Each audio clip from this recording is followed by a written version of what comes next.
नमस्कार। अपना प्रदेश उत्तर प्रदेश उत्तराखंड देख रहे हैं आप। मैं हूं आपके साथ पूजा मोहन पांडे। बुलेटिन की शुरुआत करते हुए सबसे पहले आपको बताएं, उप मुख्यमंत्री ब्रजेश पाठक ने आज रायबरेली के बछरावा सामुदायिक स्वास्थ्य केंद्र का निरीक्षण किया, या यूं कहें कि छापा मारा है। डिप्टी सीएम ने अपने काफिले को सामुदायिक स्वास्थ्य केंद्र काफी पहले ही उसके रोक दिया था और पैदल चलकर अस्पताल तक पहुंचे थे। खुद पर्ची बनवाई और ग्राउंड जीरो का निरीक्षण भी किया। निरीक्षण के दौरान अस्पताल में गंदगी मिलने से स्टाफ को जमकर फटकार लगाते नजर आए, कड़ी चेतावनी दी है। उन्होंने कहा, जनता ही हमारी ताकत है, इसलिए उनका ख्याल रखना हम लोगों की जिम्मेदारी है।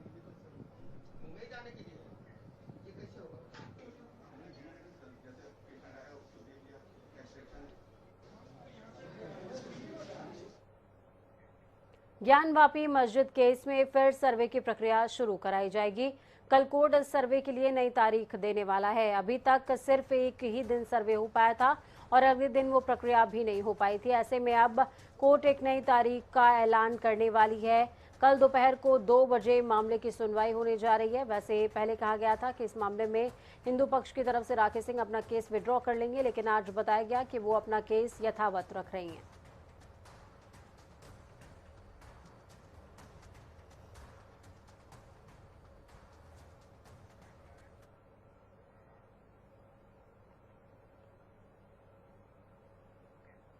गोंडा जिले से बीजेपी सांसद ब्रजभूषण शरण सिंह ने एक बार फिर से राज ठाकरे के अयोध्या दौरे को लेकर निशाना साधा है। बस्ती जिले के महाराणा प्रताप चौक पर महाराणा प्रताप की जयंती को लेकर आयोजित कार्यक्रम में उन्होंने बतौर मुख्य अतिथि शिरकत करी। उन्होंने कहा कि राम जन्मभूमि आंदोलन साधु संतों, आरएसएस, विश्व हिंदू परिषद का आंदोलन था। जिस दिन ढांचा गिराया गया, शिवसेना का कोई सहयोग नहीं था। सांसद ब्रजभूषण शरण सिंह ने राज ठाकरे का नाम लेते हुए कहा कि राम के वंशजों को मुंबई में मारोगे, ठेले वाले को मारोगे, इलाज कराने जाने वालों को मारोगे और राम के दर्शन करोगे। उन्होंने कहा कि क्या राज ठाकरे को दर्शन करने दिया जाना चाहिए या नहीं।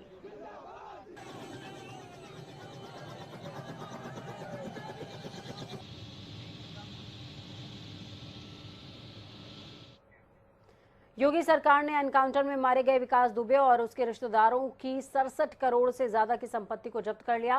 कानपुर में बिकरू कांड के बाद विकास दुबे को उत्तर प्रदेश पुलिस ने एनकाउंटर में मार गिराया था।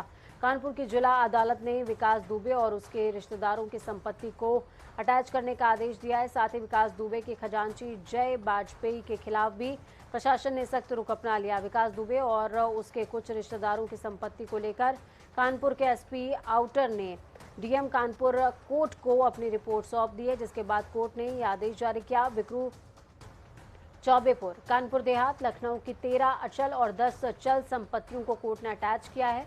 संपत्तियों पर तहसीलदार स्तर का अधिकारी बतौर रिसीवर तैनात होगा और उसके ही हस्ताक्षर होंगे।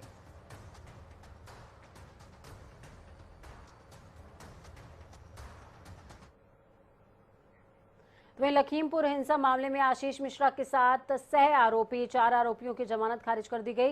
इलाहाबाद हाईकोर्ट की लखनऊ बेंच में सोमवार जमानत अर्जी पर सुनवाई हुई। हाईकोर्ट में लवकुश, अंकित दास, सुमित जायसवाल और शिशुपाल की जमानत याचिका दायर हुई थी, जिस पर अदालत ने सुनवाई की है।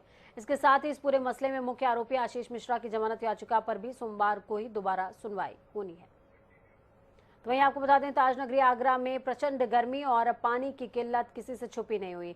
आगरा के देहात में पिछले कई दशकों से पानी की समस्या से ग्रामीण जूझ रहे हैं, लेकिन अब भारत सरकार के अमृत महोत्सव के तहत तो ग्रामीण क्षेत्र में पानी की समस्या को दूर करने के लिए तालाबों का बड़े स्तर पर निर्माण किया जा रहा है। पानी के दोहन से लगातार और भीषण गर्मी से डेड लेवल पर पहुंच चुके तालाबों को सुधारने के लिए आगरा में 150 तालाबों का निर्माण किया जाएगा। हर ब्लॉक में 10 तालाब बनाए जाएंगे। इनके लिए जगह भी चिन्हित हो चुकी है। खास बात यह है कि जिन तालाबों के पास लैंड होगी तो उन्हें विकसित किया जाएगा। साथ ही लोगों के बैठने के लिए बेंच, वृक्षारोपण और टहलने के लिए वॉकिंग ट्रैक भी बनाया जाएगा। इस पूरी योजना के लिए रोड मैप तैयार हो चुका है। आगामी 10 दिनों के अंदर काम शुरू हो जाएगा। आगरा में हम लोग आगरा बड़ा जिला है, इसलिए हम लोग 150 तालाब को हम लोग चिन्हित किया है। 15 ब्लॉक है, हर ब्लॉक में 10-10 तालाब को हम लोग चिन्हित किया है। हर तालाब में पहले कम्प्लीटली वाटर को निकाल कर क्योंकि कई तालाब का पानी गंदा ही हो गया है इसलिए हम पानी को निकाल कर कम्प्लीटली डिसिल्टिंग कराएंगे। उसका अगर ज़रूरत पड़ेगी हम लोग सीढ़ी वगैरह भी बना रहा है। अगर जहाँ है मतलब अगर आसपास में ज़मीन है तो हम लोग वॉकिंग का ट्रैक, बैठने का जगह, बेंचेस वगैरह, सोलर लाइट का व्यवस्था, वृक्षारोपण का व्यवस्था, ये सारा चीज़ कराकर कम्प्लीटली वी आर ब्यूटीफाइंग, हम लोग सौंदर्यीकरण भी हम लोग कर रहे हैं। अभी अभियान शुरू हो गया है। We are in a planning mode, मतलब एस्टिमेट वगैरह, डीपीआर वगैरह भी बन रहा है। हमारा मतलब एम है अगस्त 15 तारीख के बाद हम लोग इसको पूर्ण करेंगे। हम ये भी हमारा प्रयास है अगस्त 15 तारीख दिन में सभी तालाब के किनारे हम लोग झंडारोहण के लिए भी हम लोग अरेंज कर रहे हैं। जमीन के लिए तालाब ये ज़मीन ऑलरेडी हम लोग पूरा जिला में सर्वे कराकर आगरा में 3000 प्लस तालाब है, 3000 के ऊपर है। उसमें हम लोग 150 तालाब को इस साल ऑलरेडी हम लोग चिन्हित करा लिया है। उत्तर प्रदेश सरकार का बुलडोजर मानो दहशत का सबब बन गया है। कानपुर देहात के अकबरपुर नगर पंचायत के रूरा क्षेत्र में प्रशासन ने अवैध अतिक्रमण के खिलाफ कार्रवाई की। इस दौरान सड़क के किनारे अवैध रूप से कब्जा की गई जमीन पर दुकानें और घरों को बुलडोजर से ध्वस्त कर दिया गया। दरअसल जिला प्रशासन को लगातार शिकायतें मिल रही थीं कि सड़क के किनारे पटरी दुकानदार लगातार कब्जा किए हुए हैं, जिससे रास्ता बाधित हो रहा है। साथ ही राहगीरों को निकलने में परेशानियों का सामना करना पड़ता है, जिसके बाद प्रशासन ने कार्रवाई करते हुए अवैध अतिक्रमण को हटा दिया है।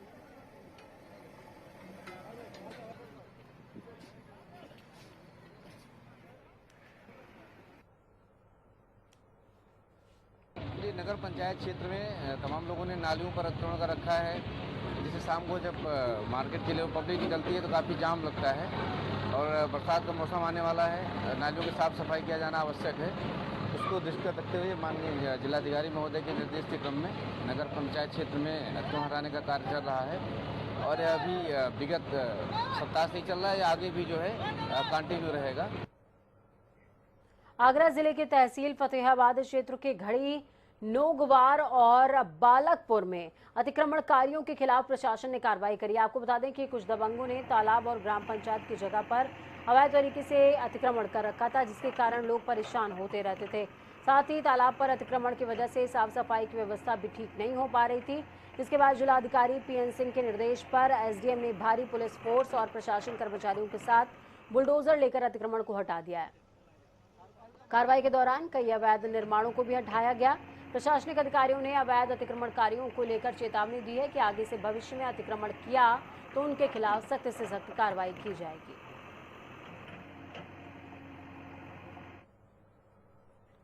प्रदेश में बढ़ती महंगाई, पेट्रोल डीजल और एलपीजी गैस सिलेंडर के बढ़ते दामों को लेकर आज समाजवादी पार्टी के कार्यकर्ताओं ने हमीरपुर में प्रदर्शन किया। प्रदर्शन के दौरान कार्यकर्ताओं ने सिलेंडर लेकर और तख्ती पर स्लोगन लिखकर सरकार के खिलाफ नारेबाजी की। इस दौरान सपा जिलाध्यक्ष राजपूत चंद्रवती वर्मा ने कहा कि प्रदेश में लगातार भ्रष्टाचार और गुंडा राज फैल रहा है। प्रदेश में आज महंगाई चरम सीमा पर पहुंच गई है। लखनऊ की सड़कों पर रील बनाकर सोशल मीडिया पर स्टार बने सलमान खान के फैन आजम अंसारी को पुलिस ने गिरफ्तार कर लिया। दरअसल अंसारी रविवार को घंटाघर पर रील बना रहे थे और डुप्लीकेट सलमान खान को देखने के लिए सड़क पर भीड़ इकट्ठा हो गई, जिससे ट्रैफिक जाम हो गया। बाद में कुछ यात्रियों की शिकायत पर पुलिस मौके पर पहुंची और अंसारी को हिरासत में ले लिया। इस दौरान आजम अंसारी से खास बातचीत की हमारे संवाददाता तौकीर किदवई ने। टिकटॉक स्टार आजम अंसारी कल रात में पुलिस के हाथ थे और इसी थाने में बैठे थे और फिलहाल इनको पुलिस आगे कार्रवाई के लिए ले जा रही है। आजम अंसारी सलमान खान के बहुत बड़े फैन हैं और उनके कई सारे वीडियोस सोशल मीडिया पर काफ़ी फेमस होते हैं। आजम जी, पुलिस आपको पकड़ के लाई, क्या कहेंगे? देखिए, गलती सर मेरी थी। वहाँ पे असल बात जो आपका लखनऊ में घंटा घर है, वहाँ पे पोर्ट्रेस चल रहा था, तो वहाँ पे भीड़ लगाना मना है, तो हमको इस बात का ध्यान नहीं था। सर ने मतलब एक बार बताया था तो हमको इतना ध्यान नहीं था। मेरे फैन वहाँ पे हमको जबरदस्ती लिए चले गए थे, तो हमारे दरोगा साहब ने बुलाया तो मैं चला गया वहाँ पे। तो किसी ने कंप्लेन की थी, पुलिस की इसमें कोई गलती नहीं है। किसी ने कंप्लेन की थी, वो कंप्लेन पे सर ने काम किया। सर ने अभी समझा भी दिया था कोई ऐसी दिक्कत, तो हमने सर ऐसी कोई बात नहीं है, हम लोग अपना फुल एंटरटेनमेंट में काम करते हैं, फुल इंजॉय, फुल मस्ती में रहते हैं। तो ये हम जेल कैसे कह लेंगे, नहीं बेटा वो किसी ने किया था लेकिन वहाँ पे ना बनाना। तो हमने आप सलमान खान के फैन हैं, सलमान खान की तरह एक्ट करते हैं। सलमान खान भी कई बार जेल गए, कभी तेंदुआ मारने के बगैर चीता मारने में, क्या कहेंगे आप कोई सलमान खान का डायलॉग? अब सलमान भाई के बारे में हम क्या कहें, उनके बहुत बड़े फैन हैं, उनके बारे में हम कुछ नहीं कहेंगे भाई। एक डायलॉग बोलते सलमान खान का। तू लड़की के पीछे भागेगा, लड़की पैसा लेके भागेगी, तू पैसे पीछे भागे, लड़की तेरे पीछे भागेगी, समझा? तो देखिए ये अपने ही अंदाज में आज फिर नजर आ रहे हैं। भले ही इनको पुलिस ने इन पर कार्रवाई की हो, लेकिन आजम अंसारी या यूं कहें कि सलमान खान, लखनऊ के सलमान खान अभी भी उसी अंदाज में नजर आ रहे हैं। कैमरा पर्सन आशीष के साथ तौफीक किदवई, जनता टीवी, लखनऊ। तो एंटरटेनमेंट अपनी जगह है, लेकिन सबसे बड़ी बात यह कि लोगों की जो कहीं ना कहीं सुविधा है उस पर खलल नहीं पड़ना चाहिए। वक्त छोटे से ब्रेक का, ब्रेक उस पार खबरों का सफर लगातार जारी रहेगा।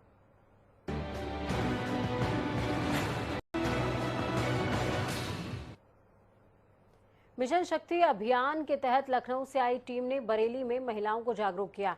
एडीजी बरेली ने बताया कि टीम लखनऊ से आई हुई है और वो बरेली जोन के सभी 9 जनपदों में भ्रमण करते हुए महिलाओं को जागरूक कर रही है। इसी के तहत आज बरेली में महिलाओं को जागरूक किया गया। मिशन शक्ति को लेकर महिलाएं जागरूक हो रही हैं और पुलिस ने तत्परता से महिलाओं की समस्याओं को सुनकर उसका निराकरण भी किया। एडीजी जोन ने बताया कि पुलिस महिलाओं की समस्याओं को तत्परता से निपटाएगी और निपटा भी रही है। महिलाओं के साथ होने वाले अपराधों में पुलिस ने तत्परता से कार्य किया है। मिशन शक्ति के तहत एक 9 दिन का कार्यक्रम है, उसका आज फ्लैग ऑफ हुआ है, जिसमें 1090 से हमारी टीम लखनऊ से आई है। वो बरेली जोन के सभी 9 जनपदों में भ्रमण करके मिशन शक्ति के कार्यक्रम के बारे में लोगों को जागरूक करेंगे। उसके बारे में शासन की जो नीतियां हैं और जो यूपी पुलिस ने कदम उठाए इस और उनके बारे में लोगों को जागरूक करके उनको इसके बारे में अवगत कराएंगे। तो वहीं अगली खबर सहारनपुर जिले से, जहां पर पुलिस ने एक हत्या का खुलासा किया। पुलिस ने बताया कि बेटे और उसके दोस्त ने मिलकर पिता की हत्या को अंजाम दिया था, जिसके बाद ताऊ को हत्या के आरोप में जेल भिजवाना था इन लोगों को। एसपी राजेश कुमार सिंह ने बताया कि पूरे मामले की गहनता से जांच करने पर पूरा सच सामने आ चुका है। योगेश धीमान को जेल भेजा गया था।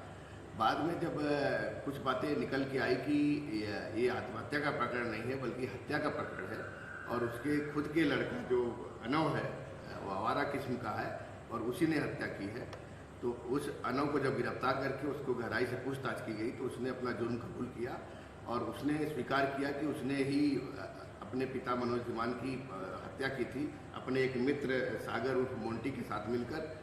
घटना की वजह के बारे में उसने बताया कि उसका पिता उसकी मां को बहुत परेशान करता था, उसकी मां को उसके घर से निकाल दिया था, मां के चरित्र पर शक करता था, मां से उसे मिलने नहीं देता था।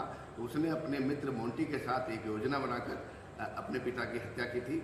दोनों हत्यारोपियों को गिरफ्तार कर लिया गया है, उन्हें जेल भेजा जा रहा है और जो योगेश धीमान हत्या के दुष्प्रयोग में पहले जेल गए थे उनको इस मामले से निकालने की कार्रवाई की जा रही है।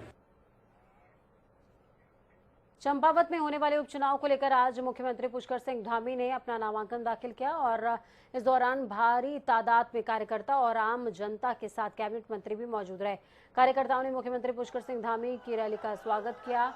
वहीं नामांकन के बाद मुख्यमंत्री पुष्कर सिंह धामी ने जनसभा को भी संबोधित किया। प्रदेश प्रवक्ता विनोद सुयाल ने कहा, मुख्यमंत्री धामी को चंपावत की जनता का भरपूर सहयोग मिल रहा है और जिसका परिणाम मुख्यमंत्री के साथ जन सैलाब उमड़ पड़ा। उन्होंने कांग्रेस पर तंज कसते हुए कहा कि कांग्रेस की हार भी सुनिश्चित हो गई। आप सबके आशीर्वाद से, उत्तराखंड की देवतुल्य जनता के आशीर्वाद से 47 सीटें भारतीय जनता पार्टी को मिल गई। प्रचंड बहुमत हमारे देश के यशस्वी प्रधानमंत्री नरेंद्र मोदी जी ने जो उत्तराखंड के लिए काम किए, जो उनका विजन है उत्तराखंड के लिए, जो आगे के कार्यक्रम है, उन कार्यक्रमों पर उत्तराखंड की देवतुल्य जनता ने पहली बार उत्तराखंड बनने के बाद एक इतिहास बनाने का काम किया है। एक इतिहास बनाया, पहली बार मिथक टूटा है। नहीं तो क्या होता था, चुनाव के बाद एक बार इस पार्टी की सरकार, एक बार उस पार्टी की सरकार। आप सबके बीच में आया तो मुझे पत्रकार बंधु मेरे पूछ रहे थे जिस दिन मैंने चयन किया चंपावत का कि आप चंपावत कैसे आ गए। मैंने कहा चंपावत आने का कारण है, मैंने बिल्कुल नहीं सोचा, थोड़ा सा मन में विचार आया कि ये बचपन में मैं यहाँ खेला हूँ, यहाँ पढ़ा हूँ, यही बड़ा हुआ हूँ। तो चूंकि अब पूरे प्रदेश के अंदर मुख्य सेवक का काम आप सबके आशीर्वाद से मिला है। उससे पहले कभी युवा मोर्चा में, कभी पार्टी के अन्य कार्यक्रमों में, पिछले उत्तराखंड बनने के बाद 21 साल 22 साल तक लगातार प्रदेश के मैं हर कोने कोने में गया हूं और अधिकांश विधानसभा क्षेत्रों में अगर इस बार चुनाव में खड़ा होता तो सभी जगह से एक तरह से प्रस्ताव था, लेकिन फिर मुझे लगा कि ये मेरा सौभाग्य है कि ये मां पूर्णागिरी की भूमि है। बहुत सारी गांव है जिनमें सड़क जानी है, उनको हम लोग सड़कों से जोड़ने का काम करेंगे। हमारे नौजवान बेरोजगार भाइयों को रोजगार से जोड़ने का काम करेंगे। ये हमारा जो यहाँ के गोलजी चंपावत के गोलजी है, सबसे पहले यही आए गोलजी, यहाँ से हमारे घोड़ाखाल गए, घोड़ाखाल से चितई गए, इनका एक गोलजी सर्किट बनाएंगे। भाइयों बहनों, ये हमने अपने उसमें भी रखा है। मानस कुंड कॉरिडोर हमारे संकल्प पत्र में है, हमारे घोषणा पत्र में है। प्रदेश में 3 मई से चारधाम यात्रा का आगाज हो गया है। चारधाम यात्रा को हाईटेक बनाने के लिए प्रशासन और सरकार पूरी तरीके से मुस्तैद नजर आ रहा है। इस बार चारधाम यात्रा पर आने वाले यात्रियों को अपना पंजीकरण कराना जरूरी होगा। धर्मनगरी हरिद्वार में लगातार यात्रा के लिए पंजीकरण किए जा रहे हैं। रोजाना देश के कोने कोने से यात्री हरिद्वार पहुंच रहे हैं और हजारों की तादाद में पंजीकरण हो भी रहा है। पंजीकरण के दौरान यात्रियों की सुरक्षा के मद्देनजर एक हाईटेक हैंड बैंड दिया जा रहा है। जो यात्री ऑनलाइन पंजीकरण कराएंगे उनको एक QR कोड भेजा जा रहा है। रजिस्ट्रेशन सेंटर, मोबाइल ऐप, यात्री मित्र के माध्यम से पंजीकरण करवाया जा सकता है। हरिद्वार राही मोटल रेलवे स्टेशन और हरिद्वार जिले के नारसन बॉर्डर पर भी पंजीकरण काउंटर लगाए गए हैं, जिनमें रोजाना हजारों यात्री अपना पंजीकरण करा रहे हैं।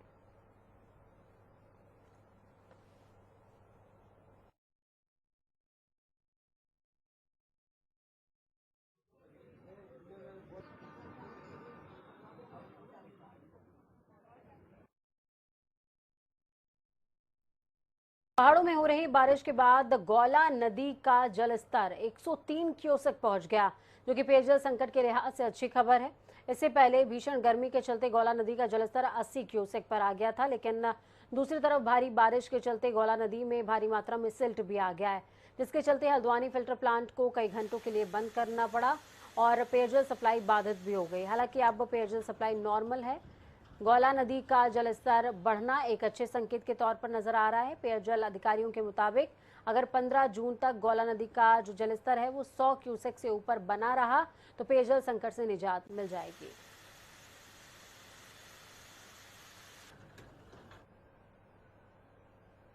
अभी 2 दिन पूर्व जो लगातार बारिश हुई है भीमताल के क्षेत्र में, बारिश अत्यधिक ज़्यादा हुई है, क्योंकि 3 घंटे में 103 mm बारिश रिकॉर्ड की गई थी, जो कि काफ़ी ज़्यादा बारिश है, जिसके कारण पहाड़ों से सिल्ट जो है वो गौला नदी में काफ़ी मात्रा में आई और जिसके कारण फिल्टर प्लांट पे भी इसका विपरीत प्रभाव पड़ा। फिल्टर प्लांट को हमें बंद करना पड़ा कई घंटों के लिए, जिसके कारण से पेयजल आपूर्ति भी थोड़ी बाधित हुई।